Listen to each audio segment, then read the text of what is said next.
Tanta emozione per la famiglia del piccolo Gio ricevuto in udienza da Papa Francesco a Roma. Mamma Erika ci ha inviato le immagini girate proprio mentre il Santo Padre si avvicina a lei e al suo piccolo. Immagini amatoriali che però raccontano un momento indescrivibile e possiamo ben immaginarlo già quando nelle scorse ore aveva postato su Facebook la foto dei 4 biglietti d'accesso all'udienza generale. Tutto è stato un susseguirsi di coincidenze in realtà. Loro si trovavano a Roma per il visto necessario per l'espatrio in Florida, per l'operazione cui deve sottoporsi il nostro cucciolo di guerriero, per cui voi telespettatori avete fatto tanto, tantissimo, permettendogli di raggiungere quella cifra dei 400.000 euro necessari al delicato intervento che gli permetterà di correre e giocare con e come i suoi amichetti.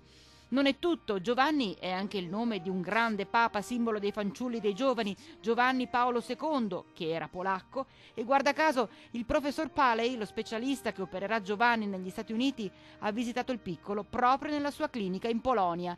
Il cerchio si chiude con questa benedizione speciale dell'attuale Papa Francesco e questo non può essere che un segnale di speranza, fiducia e positività per questa famiglia di Piazzola che ha lottato e continua a lottare per il bene del loro splendido bambino che ha catturato il cuore di tutti noi.